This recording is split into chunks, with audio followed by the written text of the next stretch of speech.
everyone. Welcome to Diving into Deep Waters. There's like 3 cameras. I have no idea where to look. I'm like, where do I look? So I have Miss Kara with me here because we are celebrating 200 episodes. Woo, woo. Woo. Like those canyon we things. should have got those. We're so lame. Should have got it and not told you and then just popped it up. That would have been fun. Yeah. I would have been like, what's happening? Anyways, so we are super excited, and we, as you notice, we have a new setup, and we don't know what we're doing, so it's gonna be good. And a lot of setup this morning. A lot of setup. We're tired. Yeah, we're. Kara was like, "We need a nap. We need a nap before we start." Yeah, we're like making this into 2 episodes, pretty much. We think so. That hopefully. I think she sent me what she's going to ask me, and I think it's a lot. There's a lot of episodes, actually. I think it's more than 2. Maybe 3. Maybe 3. We don't know. Which would be good, because, with Amanda, it would be nice to have some time off.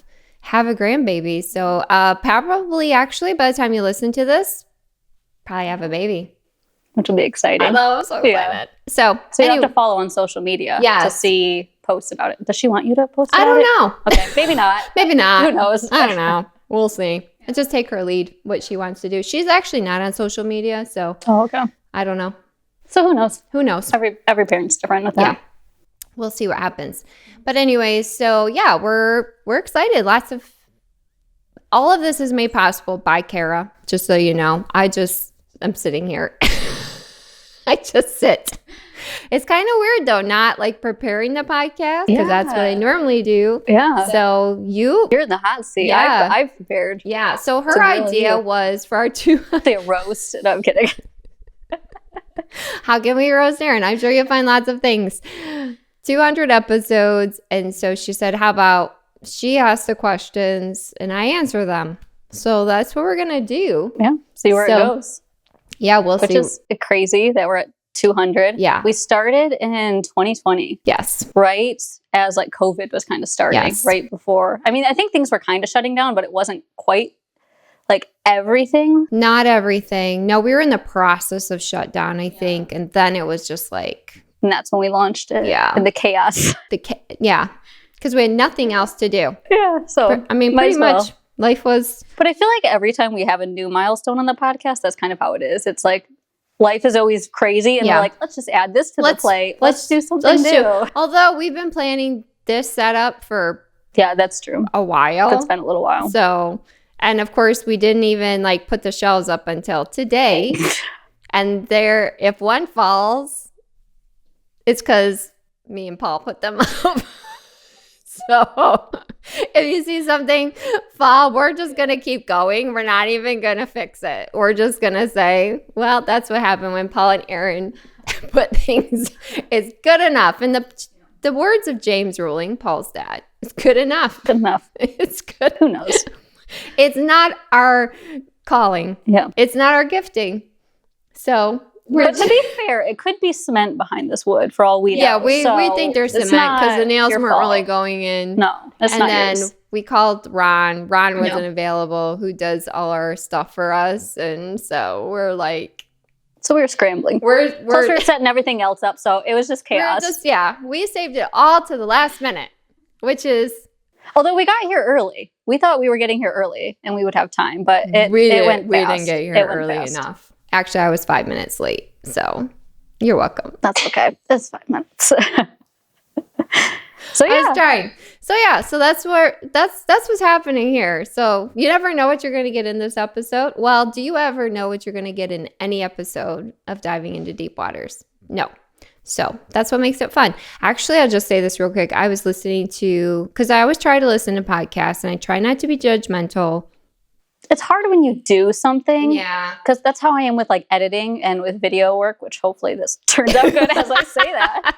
But like you're really nitpicky about the thing that you do because you're passionate about it. Because I'm the same way when I watch footage. Yeah. And I'll probably feel that way when I get my own footage back. I'm like, oh my gosh. But you also feel like when, like, I feel like if I was like this serious podcaster, like some people are serious podcasters, then maybe I'd have a leg to stand on. But I don't have a leg to stand on. I don't think that's true. And so I think you do I'm trying. Like the topic is really good, and it's like validating a lot of things that I'm going through in life right now, but I still feel like she does not have much of a personality. And so I'm trying. That'll probably be me. Okay, I realized recently that I speak in monotone. And I can't unspeak it. I forgot what we were doing, but Brian and I, like, we were standing next to each other, and Kinley was recording us, and you could hear our voices side by side. Yeah. And Brian's voice had so much emotion in it, and my voice was so monotone. So then we were like, can I act? Can I make my voice emotional? And I could not. I could not. I was trying so hard, and my voice, no matter what, just sounded monotone right now. But you're gonna listen to it back, and it's gonna sound monotone. I don't know. It doesn't. Well, we did I'll just real quick. Like, this is how we started podcast. You know, we just have a little chit chat. Sometimes my husband's like, you chit chat a lot. You're welcome, Paul. That's my life. But Abby did a podcast yesterday for a school project. Actually, she directed it. She had theme music. I played it. It was just funny to be directed, like told what to do instead of like doing my own thing. But I had to be Russian. Oh, you were on the podcast? I was on the podcast. Oh, okay. Yeah, Paul and I were both on the podcast. Okay. And he was John F. Kennedy, and I was this other person from Russia. I should know the name because I was that person. It's fine. It was about the Cold War, and actually, like, I had to have a little Russian accent. And Paul, we put a wig on him, and it was hilarious. That'd be funny. It was really funny, actually. I don't know that I can do a Russian accent. Can you do it for us? Give us putting you on the spot. You don't have to. I can't. It literally took everything in me. I had to like listen to it, and then Abby said I did a good job, but like I had to stay, like, you know how actors, like, they become the role? Mm-hmm. This is what happens. Oh. This is why you do that, because you can't go in and out. Yeah. Like, at least that's what you're saying now, so you don't have to do it. Exactly. I'm not in the right headspace. So, although Paul started sounding like Texan doing his accent, and then at one point I sounded not Russian. I don't know what accent. It was fun. Anyways, funny. We had a good time. That's fun. It was fun. That'll be fun. She was like, "Hi, I'm Abigail Rowling." And she was just so cute. And then she would like went into the mic like this, and then that was my cue to play the music. Like, she had a whole little.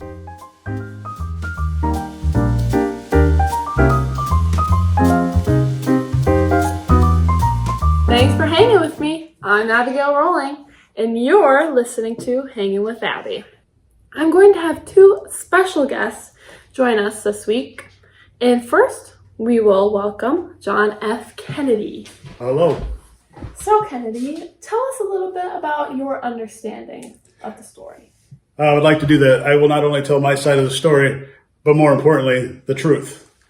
And let's just say, by 1989, there was no wall.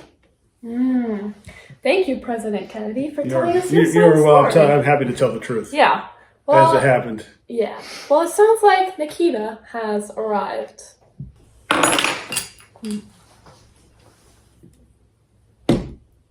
Hello, Nikita. Can you tell us your side of the story? I feel like I'm in interrogation. Just tell the truth. Night. Don't you worry. Mm-hmm. I will. Mm-hmm. Well, hello, everyone. Shh. I didn't say anything, Nikita. I'm speaking. Oh. You have only hearing one side of the story, making me sound like the bad guy. So I will actually tell you what really led to the wall crisis. But I will say that the East Side was a bit scared of me due to them fearing the loss of freedom. And they were scared of the new restrictions I had placed. I always felt the West Side was better. East. West. East. Let's not start another Cold War. Can you keep your guests under control? Yeah, let's not fight, okay? Well, I want to thank you both for being able to make it today, for speaking your sides of the story about the opposite sides of the wall. My pleasure. Good to see you again, Primer. Oh, you think so? Seems like the right thing to say. Yeah. She had it all organized and scripted. She did. She had a script. Yeah. That's pretty cool. Yeah, it was really... Maybe she'll be on this one someday. Yeah. She'll be here talking about that one. So her friends at volleyball say, listen to Abby's mom's podcast because she talks about Abby all the time. It's funny. Like, we got to get the topic? scoop. This is when we're going to have to retire the podcast when Abby moves out because I will have nothing. I'll have nothing to say. You know, I think life some will of be my boring. favorite funny stories are of Abby. In one of your early episodes, you shared when she got like a ring stuck on her finger. Oh my gosh. And you had to like go to the mechanic and the doctor and like you were running around. Yeah. And I kept saying, you're fine. You're fine. She wasn't fine. It wasn't fine. I mean, there was a point where I was like, this is not fine. No, good times. So do you have some stats or something that you wanted to open up? Get to the podcast. Then maybe we should start the podcast.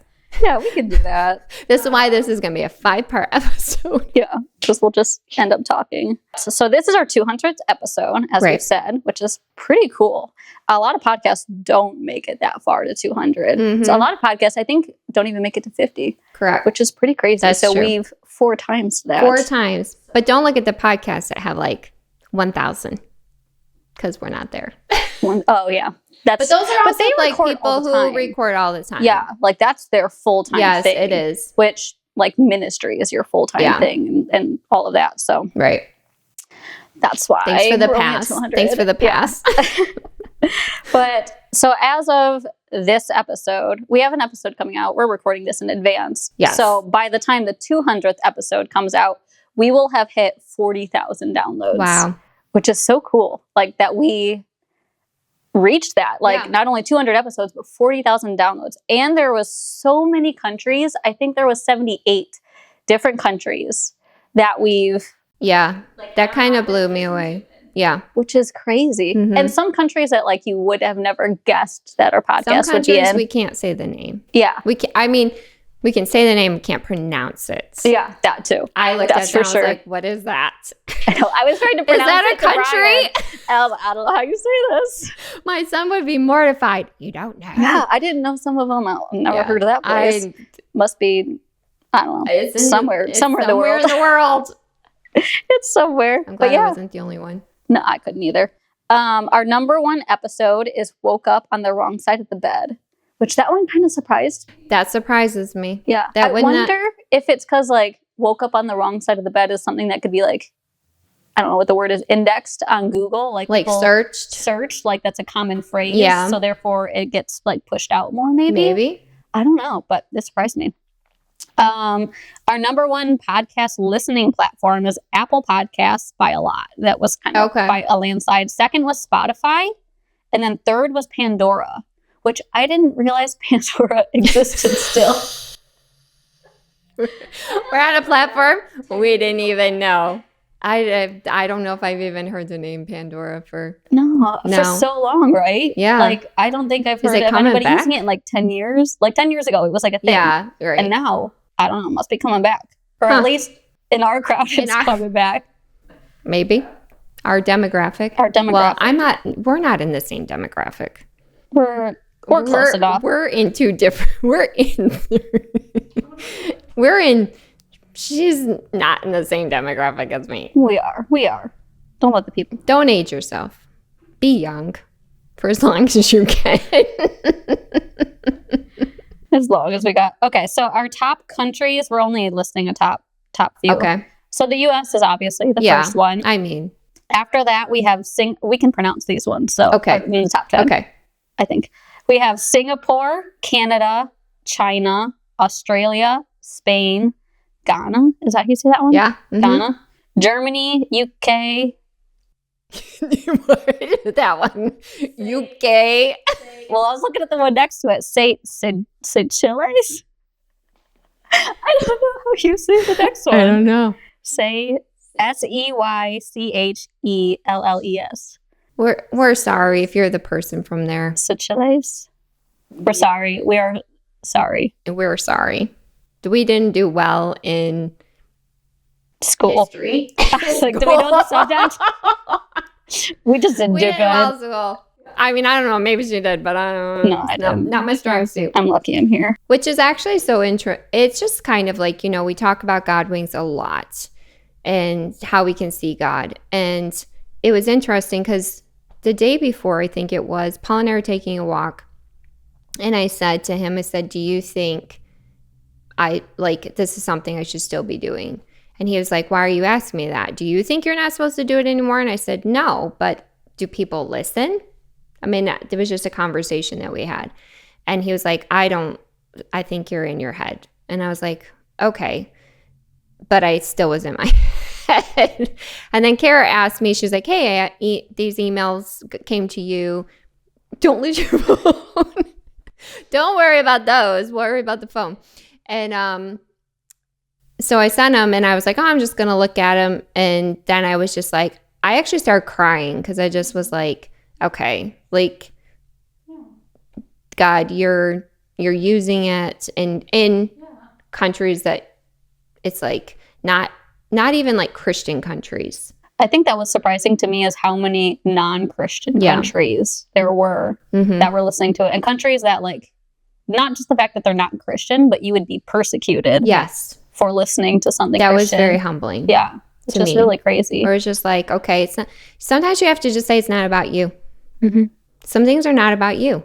Some things are for a greater purpose. And when we start to think, well, am I? Well, then it's not the right focus. I remember that and years ago when we started our church, going full time and really struggling with that concept of going full time just because I knew what that would do to our family financially. And I feel like we had just finally gotten to a place financially that we were like comfortable, which when you get comfortable, you should probably be ready that God's going to do something. He's going to switch it up on you. Yeah, a little switcheroo on you. And it's good, right? But in the moment, I just had this prayer. I just remember I wasn't leading worship that day. And I was just having like a talk with God during worship, which is the place that I love to be. I feel the closest to God. And I just said, if he asked me if it's only one, is it enough? Will you do this if it's only one? And I feel like that's just that question came back around. If it's only one, is it enough? And the answer has to be yes. Yes, it's enough because obedience is the key. Everything else it's not up to us whether God breathes on something or not. And what is success? That's something we try to define, I think, a lot in our society, in our worth. Everything's about your worth and all these things. And it's like, well, maybe it's just obedience. Maybe it's just a simple act of obedience. I mean, you think of the preachers of old and the people going, to town to town to town. They probably never knew the impact that they had. But they did it. They were obedient. Now we get our analytics and it tells us like what our impact is, which really I don't think services us in many parts of it, I don't think. But I think just learning, it's just be obedient. So. Yeah, I agree. I think stats can be helpful. They can be encouraging of like seeing and they were. Yeah. But like getting addicted to stats, I think is like, you can get your eyes off of God when you do that and focus more on like what you are doing in your strength. Right. Which is why I love stats, but I try not to look at stats too much because I very much can go into like that striving place of like, oh, this one did this and this one did that. So maybe I like XYZ. Yes, it's easy to, when you see other people doing stuff, to say, well, how can I do something better? But then you do have to take a step back. And this is what Paul and I talked about this. He was like, are you doing what brings you joy? And are you like, does it bring you joy? And I'm like, yes, this brings me joy. I've grown personally so much in my relationship with the Lord. And every time somebody tells me like, hey, this podcast really ministered to me, I'm always humbled by that. Just like, I'm sure my voice gets annoying at some point. It's usually just my voice. It's not usually someone else's voice. It's not like two voices to go back and forth. It's just mine for 45 minutes. That's a long time to listen to one person. So I feel always humbled by that. But it's just, I want to do it because it brings me joy and because I feel like it's something that God has asked me to do. And so we're going to keep going. Job security. My job is secure. You're like, were you going to fire me here on set? Yeah, maybe We're if these over. cameras don't work out, maybe. No, because I can do it myself. So there you go. Yeah, but I came in and you recorded with one camera. I came in and I brought like all the cameras and I made it. Here's the thing though. It's going to look so cool. And then I'm going to go back to my one camera deal and people are going to be like, No, I think it looks good. Because you don't have two people. So there's no reason to swap angles. So true. It'll be good. So, all right. Okay, so let's jump into some questions. The first one is for our little listener, Zoe. Her question is, what is your favorite color? Ooh, I love Zoe, by the way. And my favorite color is yellow. I love the yellow. I don't know if it's because I love giraffes and giraffes are yellow. That's my favorite animal. I didn't know. Or I don't know. Yellow is just, my nails are yellow. Actually, I did yellow because with the grandbaby coming, I was like, I can't do blue and I can't do pink because we don't know what it is. Oh. So I didn't want the baby to, I told this to Amanda the other day and she was like, okay, Mom. And I was like, well, I don't want them to think that I was partial because we don't know what it is. So I just wanted yellow. It works. It works. It fits. Yeah. I didn't know giraffes was your favorite animal. It's a bonus question. I didn't ask They that. are, except when you see giraffes in Africa, they are not yellow. Oh, really? They're very brown. Really? Yeah. Why are they? Because it's different environments. So I think in Africa to blend in with the that kind of brushy terrain. Yeah. They're much more brown. They're not really, and they're not like as prominent. Like we just went to the zoo, Paul and I, just to see snakes apparently. And it was, they were more yellow. Okay. Yeah. So. Did not know that. Yeah. Okay. Next question. What is your dream vacation? And you can't say the one you just went on because that's Bora Bora. That's boring. Bora Bora. I want to go to Bora Bora like you wouldn't believe. You know when you see those little huts out on the water and then you can like go swimming off of your... Yeah. But then I think I saw it on the Kardashians a long time ago. On the what? Kardashians. And they did. That's the only way I remember it. And she like lost her ring or Not to something. be like the Kardashians. I don't want to be like the Kardashians. But then I heard a podcast about people getting like kidnapped from there. Oh. So then that kind of, but I'll take the risk. I'll take the risk. It's brave. I wouldn't. I don't know if I would travel. I just want that. I don't know. It just looks peaceful. Yeah, it does. I watch some travelers on YouTube who like go to old places. I live vicariously through them, and they go to those places. I'm like, oh, it looks so nice. It does. And then you read stats like that, and you're like, I'm good just watching. Yeah. That's how I feel. Yeah, I'm not adventurous though. Okay, next question: if you could only eat one thing for the rest of your life, what would it be? Popcorn. Popcorn. Popcorn. Really? Popcorn. That's the only thing. If that's all I could eat, I'd be happy. Really? Happy girl. I didn't know you liked popcorn that much. I love popcorn. I thought it was going to be like Mexican food or something. I also love Mexican food, but popcorn has been, because it's a poor man's food. Growing up, it was like easily bought. So it didn't cost a lot. So my mom made popcorn every Sunday. Like after we would fast on Sundays. Oh, okay. And get rewarded with popcorn. Okay, I was wondering where the popcorn was coming in. I was like, does that not count for fasting? You fast everything except popcorn? No, you fast and then like you break your fast with popcorn. Oh, okay. So yeah, that was interesting. Then Amanda, so it's like nostalgic. It's very nostalgic. And my mom makes the best popcorn. Like nobody's popcorn's like my mom's. Like over the stovetop type. She has some little popper thing now, but yeah, she used to make it on the stove. And I'm not good on the stove. Like I don't do a good job on the stove. Like the kernels have to be just, I don't know. My mom always makes it work, but yeah. Then Amanda took it up a notch in our family with Parmesan. Parmesan. So yeah, like you get freshly grated Parmesan. Oh. And then you put that on the popcorn. That'd be good. You're welcome. You'll never be the same. Once your Parmesan, you don't go back. That doesn't Once you go Parmesan, you don't go back. All other popcorn is sinking sand. It's whack. It's just another level. That's why we don't wrap. We should not rap. We shouldn't rap. Paul's a good rapper. Is he? Yeah, he is. We should make him rap. We should make we him have rap. Staff meeting today. Staff meeting. He can rap at staff meeting. Yeah. Okay. What's the most adventurous thing you've ever done? Climb a volcano. That'd be pretty cool. Yeah. I was wondering if that's what you were going to say. I think you mentioned, I think you had a whole podcast. Yeah, I think I it. talked about it, before. But yeah, if you haven't listened to all the podcasts, which some of you have and some of you haven't, but go back and find them. Go find it. You got an Abby story and you got a volcano story. Try to find them. We don't know what podcasts are in, but yeah, I have no idea. Yeah, we actually just watched a whole documentary about it was a volcano, and I was watching it like pulsate the lava, and I was like, yeah, we did that. That's and then crazy. my mom said later, like, that was dumb. she was like, I don't think we should have done that. And I was like, really? You think that now? What made you think in the beginning, let me take my 2 kids? How old were you?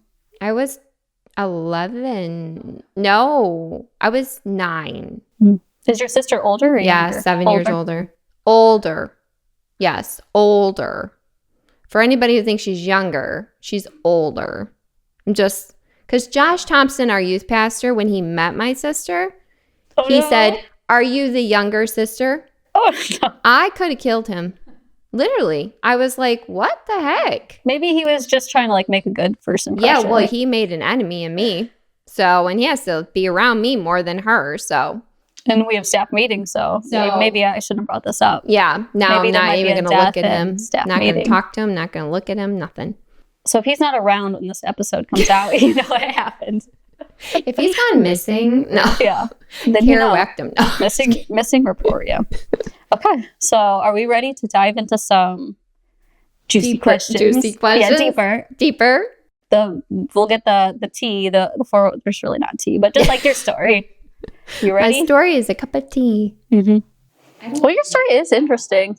I was preparing all this and I was like, man, there's a lot here that is vulnerable to share. So first of all, I appreciate you being willing to share. I think whenever anybody shares about their life and the hard parts, like there's so much that God can do with that. Mm-hmm. And I think that's something that I'm excited to work through as we see your story is how much God has just worked through your life and through your story and all of the abundance of his presence that we can see in it. And I'm excited. I'm excited to dive in. Are you excited or are you nervous? No, I'm like not even sweating because I feel like I didn't have to do anything after doing all this. Okay, I'm going to try to not interrupt you. Okay. That's a problem I really have. No, you're fine. ADHD. Just make sure, and this is just real, right? If this stops, we need to know. Because sometimes my computer stops. Okay. So just if it stops, stop seeing red, we have a problem. Then we have a problem. Okay. Okay. So just, this is how it goes. Mm-hmm. All right. Let's start from the beginning. What was life like growing up? Ooh. Well, when I was a young thing, when I was just a young whippersnapper, growing up in Missouri. Back in my day. Missouri. We walked uphill to school. I walked uphill and I walked back in the rain and the snow and the hail. No, I'm just kidding. It was, well, I think it just was interesting because my mom was trying to raise 2 kids on her own. And I think that that's something like now as a mom, you know, that was one of the things that first hit me was like, wow, this is a lot. And to not have that second pair of hands or just to be like bounce things off of and stuff like that, it just definitely made me, I think in general, when you have kids, you have a new appreciation for your mom. That's very true. But I think when you see a single mom on top of it, like you're like, wow, how did you do this? And you immediately have a grace for them that you didn't ever have before. Because you're just like, I don't know how I would do this. And so obviously it is the grace of God that she did do it.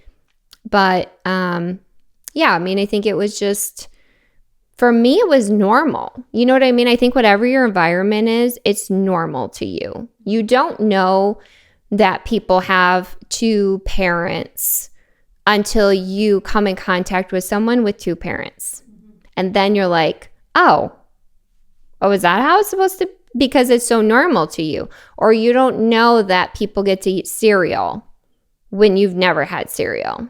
Do you know what I mean? Like little things like that I didn't ever know were different until I ran into somebody who had something that I didn't have. And then it was like, oh, okay. Yeah. Then the realization hits you. Yeah, And then it became you realize it. But obvious. before that, I don't think you really look at it like, oh, even sometimes when I've told my story, I remember a pastor asked me my story and I told it to him and he was like, wow. And I was like, oh, yeah, that's a lot. Like, But it didn't really never hit thought me about that. until he asked me. And that was probably one of the first times I was like, yeah, there's a lot there. There's a lot there. Yeah. Which is, I think that's something that's so beautiful about your story is there's a lot there and we get to see a lot of God moving and working. And I think that gives a lot of hope. Yeah. So you grew up with a single mom. What are some of your earliest memories? Anything that sticks out to you, good or hard? Or Earliest memories. I think because we ended up living with my grandparents in Detroit, in not a very good area. I think one of my earliest memories is not being able to play outside, like wanting to. And my mom's best friend lived there with her kids because they were both struggling and trying to get on their feet. And there was this huge, massive house. And I remember like our window faced the window of the next house. And I would see this guy in it and I would always like wave at him. And then my mom would just like I was a little blonde girl that was not the neighborhood that we lived in. And so there was always like super protective over us as kids. And I didn't understand that. I didn't understand why I couldn't go to the store with my mom or why we couldn't play outside, and always had an escape. Like me and my best friend, Greg, we would be like, I think we were like 3. But I remember thinking, how can we get out of this house? How can we go outside to play? Yeah. And we never did it. We were 3. How was a 3-year-old really gonna? We weren't clever enough, apparently. But yeah, it was just, I don't know. It was a very strange scenario to kind of. Were you there most of your childhood in that area of Detroit? No, we ended up moving, I think, when I was a little bit older to a different, like Ferndale, which was a much different kind of scenario of housing and so forth. So we lived there. Then we lived with my mom's best friend in their house for a while, and then we got our own house. Okay. So I didn't realize that. Yeah, I didn't really live in our own house until, maybe I was 6 or 7, 5, 6, 7, somewhere in there. And those key foundational years of your life, everything that you experienced is kind of foundational, but like you were kind of in rougher homes. Yeah. And I think it was always like different people raising you. It wasn't my mom per se because she had to work. So it wasn't, it was mainly my grandma was the biggest contributor to that. And her ways of parenting were not, they were not good. They were interesting. They were interesting and very traumatic. So like discipline and just the things she was into at that time were very like, you really didn't take, if I'm being honest, it was very abusive kind of discipline. And so I think that my earliest memories are of abusive situations in that house. So I remember moving and being super grateful to move because I was no longer with my grandma, and finding out years. Because you just think your parents know, like when you're going through things as a kid, I don't know. I assumed my mom knew everything and was fine with it kind of thing. And it wasn't until I was like, had 2 kids and I told her about some of those scenarios and she was like, I never knew. So I think that was heartbreaking for her to not know. And then she had to deal with all of that. Yeah. Too, on top of it. Heartbreaking. You never want to hear that about your kid. I was relieved in a sense that she didn't know. Yeah. Because I was like, oh, then she didn't have a part of it. Yeah. Not that I was angry with her, but I was just like, why wouldn't you stop that? Yeah, I think that you feel like a loss of security a little bit if you think that somebody was okay with it. Yeah. Where you feel relieved when they didn't know. No, she didn't know. So I didn't know any of that. Now, was your grandma a Christian? She was, but she was one of those like, ooh, I don't even know what you would call her. She was into some weird stuff. Oh, okay. So it was like Christianity mixed in with other types of things? Just like kind of eccentric. Maybe that's the right word. Like everything was eccentric and like everything was God. Everyone heard from God. Everyone had a word.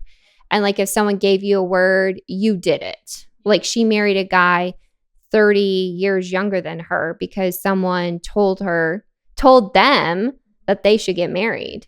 Oh, wow. And they weren't even in the same age bracket. And they just like accepted it. And they just accepted it. Yeah. Dang. Was she married to that guy when you were living in that house? Yes. So we called him Pops. Loved him. Okay. He was great. He wasn't abusive. Yeah. I found out he wasn't great to my grandma. Oh. But he was good to me. So like I think I was sheltered from like a lot of his personality, but to me, he was like the best thing. I adored him. And I just feel like he was very good to me. So well, that's good. And I was oblivious. So were they together the whole time? They were together for years and then they ended up getting a divorce at some point. Again, I was a kid. Yeah. So timelines are it didn't really matter to me. I just remember being sad. Like Christmas as I got older at my grandma's house was really special. Like she toned down a lot. Like a lot. She got herself corrected in a lot of areas. So I think that made a big difference. But he was always just like, I don't know. Okay, so tell me about the circumstances surrounding your birth. So my mom was married to her second husband who had adopted my sister. So they had a good little family going on, but my mom wasn't saved. And so she ended up hooking up with my dad and voila. Wait, so your mom's second marriage, did they adopt together or no, he adopted? He adopted my sister because her dad was no longer in the picture. Okay. So my mom had been married, got divorced, married her second, both named David. It's kind of weird. So her second husband, and so he adopted my sister. And then my mom had an affair with my dad. And then that obviously split up the marriage for my mom and her second husband. So how does that work with him adopting her and then choosing to divorce? So then it was like, she got his last name. So Brian is our last name. I almost said surname, which is definitely an African thing. We say surname. I don't know why that came to my head, but, and so she was a Brian, my mom was a Brian, so I was a Brian. So I had the last name of some guy that wasn't anything to do with me. So not my dad's last name, not my mom's maiden name, her and my sister's last name, but that guy, I'm sure he wasn't too pleased. I'm not going to lie. When you think about it, like, why mom? I don't know why she did that. I think so we'd all have the last name, but I was born at 12:01. So 1 minute into my mom and her second husband's anniversary. Oh. So that's a nice anniversary present. Your wife gives birth to someone else's kid. Were they divorced by the time they she did get gave birth? Divorced after that? Was the divorce final by the time you were born? Or I don't think it was, but I think he was like, for sure we're done. Yeah. Like, it was over at that point. So I think my sister, for her, she had to work through a lot of things as far as like she had a family. She had this nice little family, and then I come along and then there's no family. So that was a shift for her. How old was she? She was 7. 7. So she would have she wasn't like she was real young where she wouldn't know what's happening. She was fully aware, and she loved him, and then it was ripped away from her. So did he just check out after that? Did. And had nothing to do with her? Yeah. I think there was a little contact, not 1,000% sure about that part, but yeah, not in the way that it was supposed to be. Yeah. Wow. I didn't realize that. Yeah. So there's a lot of trauma there. And then on my dad's side, there was a lot of trauma because his family was not in support of him having a baby. And so they were like, well, we have an abortion. That's that's what we do.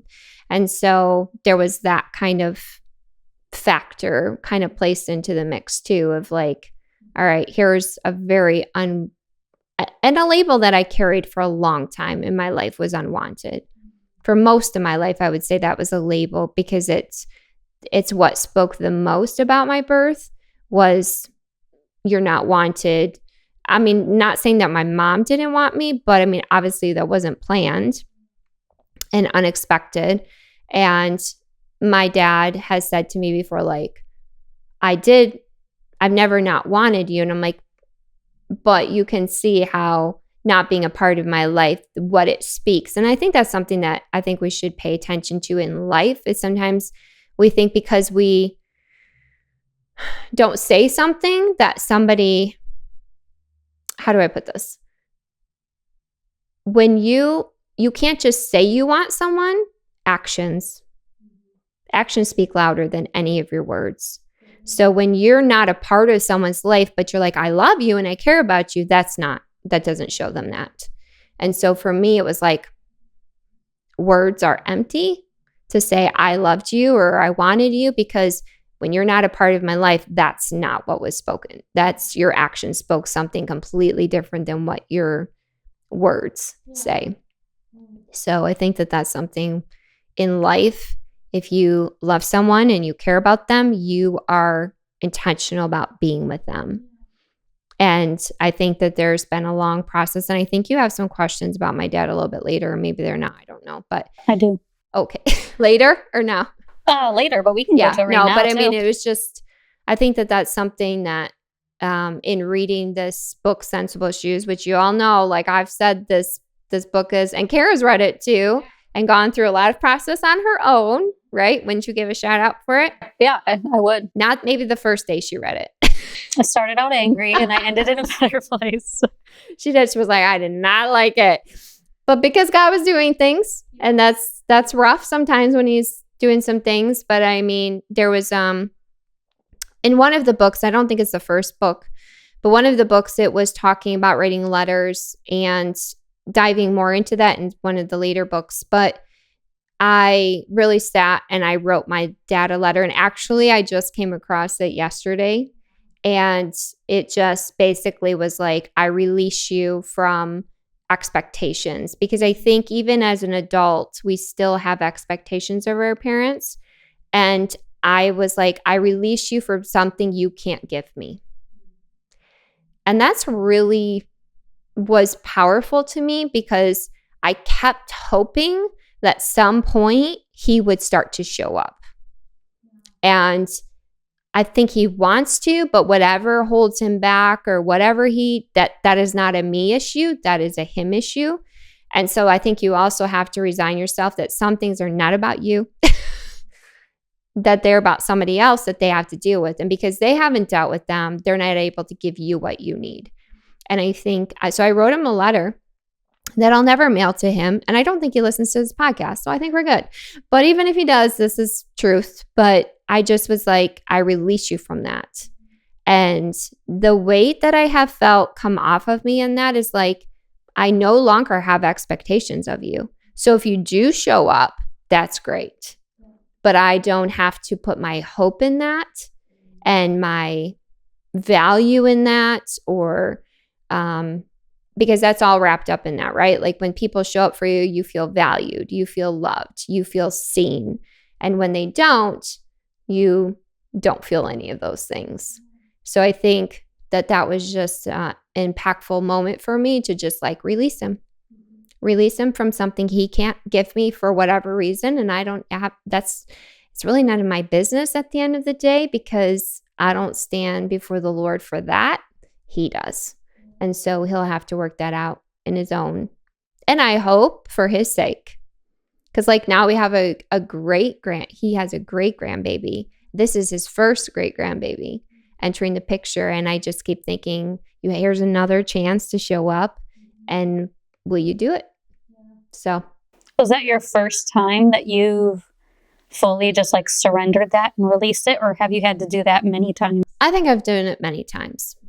I think you think it'd be nice, right? Like if you could do it once and just be done. But I think it's a process too of like, like forgiving, which he had asked me for my forgiveness. And I had already done that. I was like, forgiveness is not for the other person. It's for yourself. Like, don't let that in your soul. It just does not serve you at all. So, and if you can't do it by yourself, ask for help. Ask the Lord to help you forgive that person. And because you got to move on.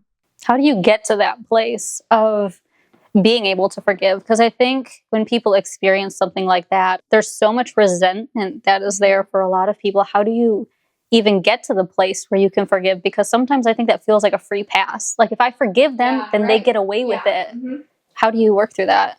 I think, so when I was reading what I wrote yesterday, I ended it after giving him what could seem like a free pass for sure, is that God has never failed. And I think that has been the story of my life. And, my mom really implemented that in my head, like God is your father. And I learned that from a very young age. So I think God is your father. It's like, he's never failed me. And so it always comes back to that. Like I can release these expectations because what I do know is if I have expectations of God, he delivers every single time. Not exactly how I want, right? Because I remember praying as a little kid, if I could just have a dad, that'd be so great. And like, I wouldn't trade, and I've said this before, I wouldn't trade the situation, because I don't think I would have the same kind of relationship with God the Father the way I do if I had a father. And it's not that's not worth a trade. It's not a good trade. How have you seen God show up as Father in your life? Like what does that look like, or what does that feel like for somebody who's trying to navigate that for the first time? I think there's two sides. There's a practical side and there's a spiritual side. So practically, like as a kid, not having food and asking God to bring food. My mom she was like, you're going to have to pray for some food. Like, and some nasty food would show up, but it was food. So like, why are we complaining? And then we also, clothes. We needed clothes. We'd ask God for clothes. You name it, we asked him for it, and he delivered. And not just delivered, but often like above and beyond. Like a church in the family would be like, we see you need some winter coats, and they'd take us out to dinner and let us buy a coat. Like things like that really were fun. That was a blast. You get to go pick out your own coat and any coat that you want, kind of thing. And so I think that those moments for sure showed me like where I could tangibly see him. I think spiritually, when you're going through something and you feel like the Lord just shows you, like in scripture, which, if you're not in scripture, it's hard to find God. I think it's hard to see God without scripture, because that is where it's living and it's breathing. It's what it says it is. And I think that, and it divides, right? It divides things. It brings clarity to things. It's anointed to do those things. So when you're in scripture and you're reading a verse that you've read 50 times before, and all of a sudden you're like sobbing out of nowhere because you're just like, it hits you differently that day than it's ever hit you before. It's God speaking to you. And I recently said that on a podcast about we always want this audible voice that like, you know, hello, Erin, you know, well, I don't know how God talks, okay, but it's booming voice. You know, that's what I imagined. That was not booming. This is why I didn't do my Russian accent because God speaks Russian. If you could try it for us, yeah. He speaks whatever we hear. But I feel like he speaks so loudly in his word. And I think that if you're trying to navigate God is your father, get in your word and you're going to find him. He says, seek and you will find me. Knock and I will answer.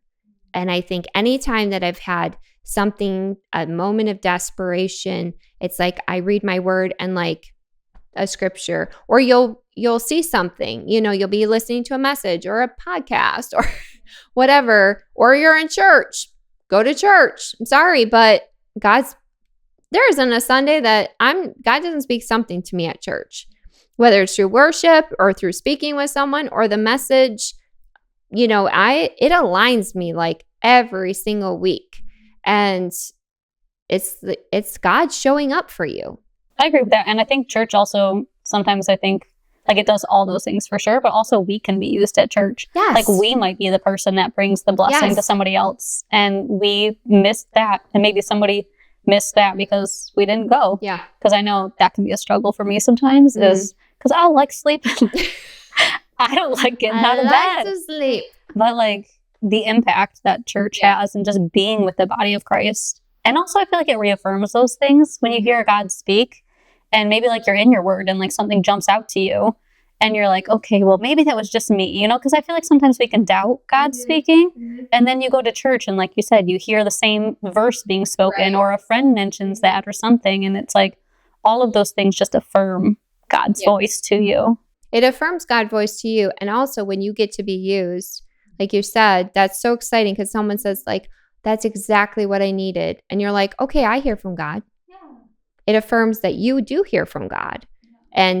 And I think that that's something, because I said that to someone one time because they were like the whole church thing. And I've been through tons of stuff at church. So if anyone shouldn't go to church, I'd be one of them. I would just be honest. We'll get into, but I feel like that is, someone could maybe not have heard what they needed to hear because you weren't there.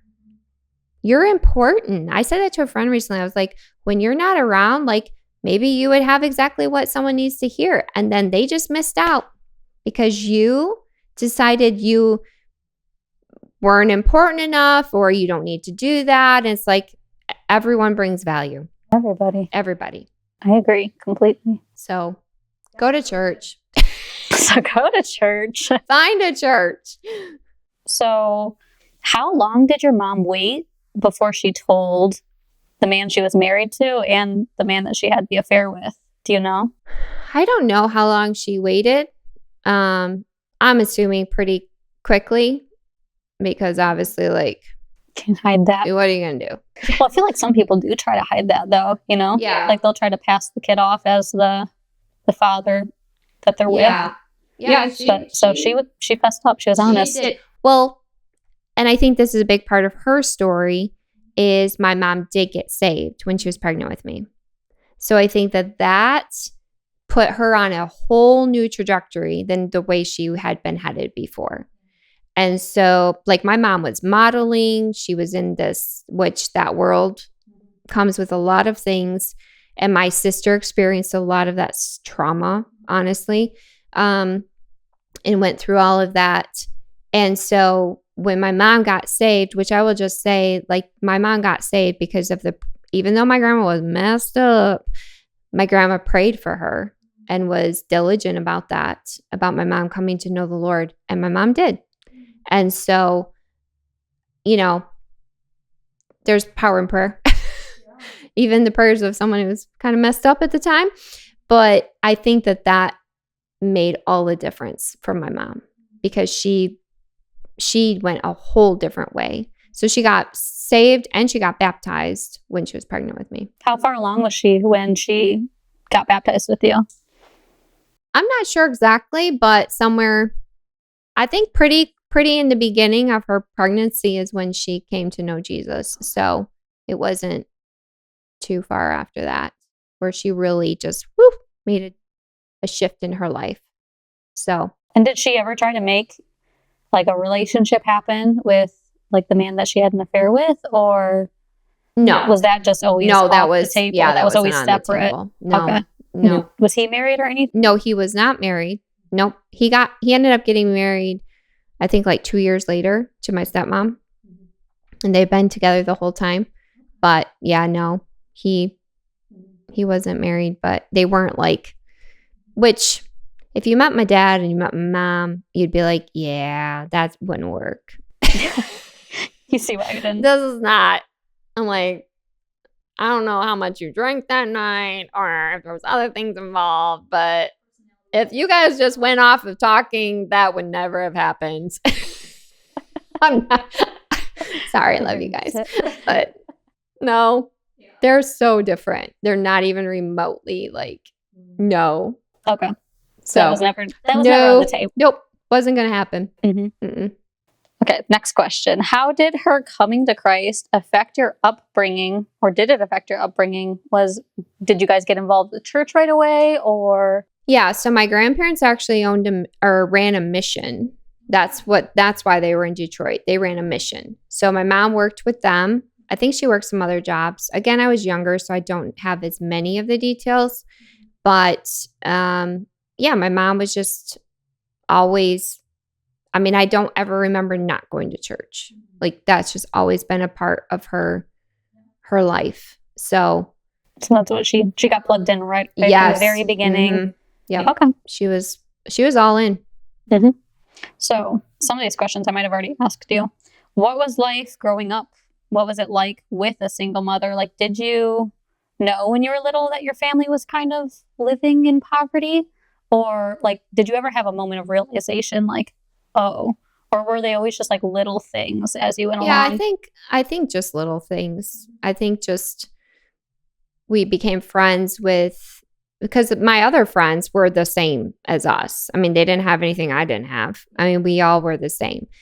We all had the big canister of peanut butter, that you had to stir really good you probably don't know. I don't know. But like, so there was like, there was like a block of cheese that was like this big. So you get like a block of cheese, you would get a big canister of peanut butter, and you would get a bag of raisins. Oh. So, or prunes. We also have prunes, a bag of prunes. And I was obsessed with prunes, like obsessed. Like I dug a little I don't know if I've ever had a prune in the prune bag. And they were supposed to make you go to the bathroom. Oh. I don't think they did. Because I think my system was messed up when I was a kid and I didn't know it. So, but at the amount of prunes, my mom would be like, how many prunes did you eat today? I was like 20. I don't know. No big deal. Just 20. Most people don't like prunes, but I loved them. I've never had them. Do you still like them? I don't know. I haven't had prunes since. I don't think I've had a prune since I was a kid. No? I don't know. Maybe I do like them. That would have been your favorite food, prunes. Nope, popcorn. I could die with popcorn. Yep. Be buried with it. Mm-hmm. Some people want to be buried with stuff. Would you want to be buried with your popcorn? No. It doesn't go that far. No, doesn't go that far. It'd be a little weird. It'd be like packaging. It would keep me safe. It'd be like instead of those little things that they put inside those fluffy things. Yeah. Styrofoam. Little styrofoam things. Mm-hmm. Yeah. The little puffs. Popcorn. It's the new package. We could have a business here. Next time you ship something, popcorn. Cheap. I don't think that'd be Why is there so much popcorn in here? Why is everything greasy? I don't know. Popcorn. It's you fine. You can make it without butter. Yeah. Right? Dry popcorn. Is it good though without butter? I don't know. I feel like it needs butter. I am snob about popcorn. I am a big snob. So butter and Parmesan. Yeah, very specific. Or the aged white cheddar popcorn. Oh. It's also really good. That'd be good. Not skinny pop. Boom. Is it like boom? No, pop? not the boom. Not boom chicka pop. Although the purple one is really good. Okay. I think that's one I have when I eat it. I don't get it very often though because I stopped having it at Walmart. So. Oh no, it's there. No, it's not. Yeah, it's on the top shelf. In Sandusky? Mm-hmm. It's never there for me. Next time you're there. Okay. Also, Let me the know. Mennonite store has it. I don't go out there very often, though, because I don't have pickup. It's farther from you from, yeah, like we're just discussing grocery stores. Just we're taking a brief pause in Okay. your story. All right. Yeah. Which actually, what's the time on this? Do we got time to keep going? We're like probably 50, 60 minutes. 60? Yeah. Oh, maybe we should wrap this one and start again. Because 60 minutes. I think we're at. Oh, what happened there? We're professionals. Oh, it's still going. I don't know. I've never seen that screen in my life. You never recorded this long. It's like, what is happening? Yeah, maybe let's wrap this one up and we'll continue the story. So everyone's going to have to wait 2 weeks to hear more about, because there's a lot. This could honestly be like a 3-part, 4-part. There's a lot to go through. There's a lot. So also like and subscribe. I'm like, I don't know what to do. Like and subscribe. It really does help and it makes a difference. And YouTube, I think, is something that, like, all platforms push out the content, but YouTube, we have the opportunity to reach more people that aren't in our community for the podcast to be pushed out and ultimately the gospel to be shared and other people to hear it. So it really does make a difference if you like and you subscribe and commenting and all those things. So we appreciate it if you do. We'll see you in the next one, part 2.